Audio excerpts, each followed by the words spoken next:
తిరుపతి శ్రీనివాసపురంలో ఉన్న శ్రీ షిరిడి సాయి మందిరంలో గురువారం అపర వాల్మీకి అవతారంగా కీర్తించబడిన గోస్వామి తులసీదాస్ జన్మదినాన్ని పురస్కరించుకుని హనుమంతుని విగ్రహాన్ని కొలువుదీర్చారు.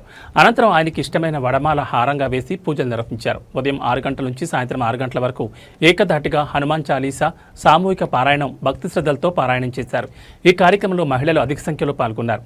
ఈ సందర్భంగా షిరిడి సాయి మందిరం నిర్వాహకులు ధర్మకర్త విశ్రాంత ఏఎస్పీ వేల్పుల గంగరాజ్ మాట్లాడుతూ రామచరిత మానస్ గోస్వామి తులసీదాస్ జన్మదినం సందర్భంగా హనుమాన్ చాలీసా పారాయణ చేయడం ఎంతో అదృష్టమన్నారు. చాలీసా పారాయణంతో సంపూర్ణ ఆరోగ్యం, తేజస్సు, జ్ఞానం వస్తుందన్నారు. హనుమంతుని సేవించిన వారికి ఆత్మస్థైర్యం, మనోబలం సిద్ధిస్తుందన్నారు.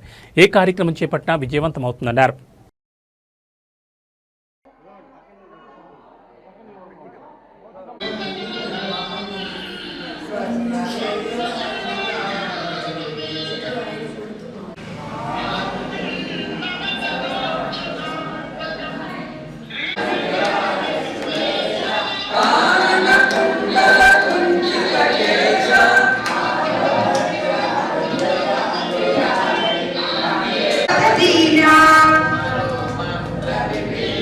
जीवन फल पावै हरि वर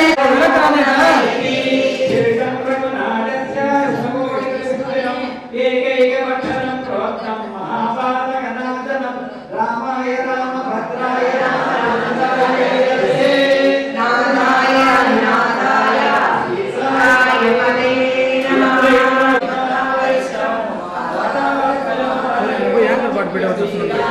राजाय नमः ओम श्रीगुरुहाय नमः ओम महागुदये नमः ओम सहस्रबाहवे नमः ओम दीप्तांकाय नमः ओम रुद्राक्षाय नमः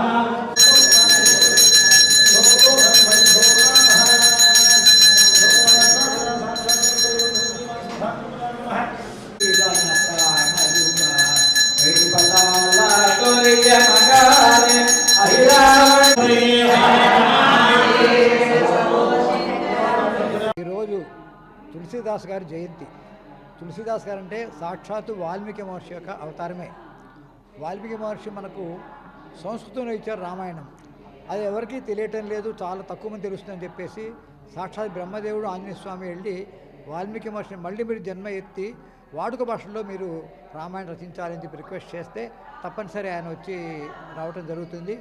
పుట్టగా అంతమంది వాల్మీకి రామ్ రామ్ అనేవాడు కాబట్టి పుట్టగానే మళ్ళీ రామ్ రామే అన్నాడు. మనం చనిపోయేటప్పుడు మనం ఏ యాసలో చచ్చిపోతే మళ్ళీ పుట్టినప్పుడు మనం అదే యాసలో వస్తాం. దానికి రుజువు అనమాట. రామ్ రామ్ అనగా అందరు రామ్ బోలా అని పేరు పెట్టారు. సరే, అతను వస్తే మంచి పని చేస్తాడు కాబట్టి అందరూ బాగుపడతారని. కలిపురుషుడు చాలా ఇబ్బందులు పెడతాడు. అయితే ఆంజనేయ స్వామి దయ వల్ల ఆయన చక్కగా పెరుగుతాడు. రామచరిత మానస్ రాస్తారు. అట్లాగే హనుమాన్ చాలీసా కూడా ఆయన నోటంబడి రావడం జరిగింది. అది కూడా ఎంత పౌరుషులు ఎలా అంటే సాక్షాత్ పార్వతీ పరమేశ్వరులే తులసీదాసు నోటి ద్వారా దాన్ని తెప్పించారు. ఎందుకంటే దాంట్లో కేవలం హనుమాన్ చాలీసాలో హనుమంతుడే కాదు, విష్ణు, బ్రహ్మ, సరస్వతి, పార్వతీ పరమేశ్వరుడు, సనక సనందనాథుడు, యముడు.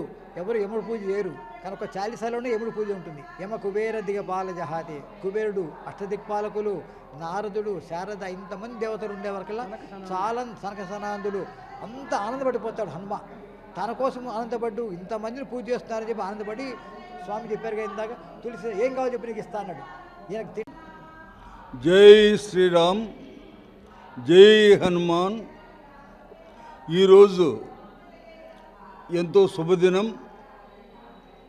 పవిత్ర శ్రావణ మాసం సప్తమి తిథి. పూజ్య గురుదేవులు గోస్వామి తులసీదాస్ వారి జన్మదినం. వారి జన్మదినం సందర్భంగా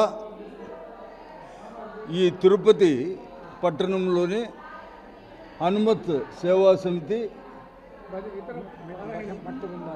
మరియు ఇతర హనుమత్ భక్త బృందాలు, గౌరవనీయులు చిరంజీవిరావు వారు రాజారెడ్డి గారు, చెంగల్రాయులు గారి ఆధ్వర్యంలో ఈరోజు ఉదయం 6 గంటల నుంచి సాయంత్రం 6 గంటల వరకు అఖండ హనుమాన్ చాలీసా పారాయణం ఇక్కడ మన షిరిడి సాయిబాబా మందిరం శ్రీనివాసపురంలో నిర్వహించడం మాకు అదృష్టంగా భావిస్తున్నాం. దీనికంతా కూడా మా మందిర భజన మండలి ప్రెసిడెంట్ అయినటువంటి శ్రీమతి అరుణ్ కుమారి గారు, మిగతా భక్తులు వారికి సహాయ సహకారాలు అందించారు. ఈ యొక్క కార్యక్రమం దిగ్విజయంగా జరిగేదానికి ఉదయం 6 గంటల నుంచి సాయంత్రం 6 గంటల వరకు జరిగింది. ఎంతో భక్తి ప్రపత్తులతో పరవశంగా ఆ హనుమాన్ చాలీసా తులసీదాస్ వారు వారి గురుదేవులైనటువంటి ఆంజనేయ స్వామి వారి ఆశీర్వాదంతో ఆ పార్వతీ పరమేశ్వరులు వారు ఇచ్చిన వాక్కుతో శ్రీరామచంద్రమూర్తి ప్రేరణతో వారు ఈ యొక్క హనుమాన్ చాలీసా రచించి మన మానవాళికి అంకితం చేయడం జరిగింది. ఆయన తను రామచరిత్ మానస్ అనే గ్రంథము రాసేదానికి ముందు తన గురుదేవులకు ఏమి ఇవ్వాలా, వారి వల్లనే కదా నాకు సీతాలక్ష్మణ సహిత శ్రీరాముల వారి దర్శనమైంది.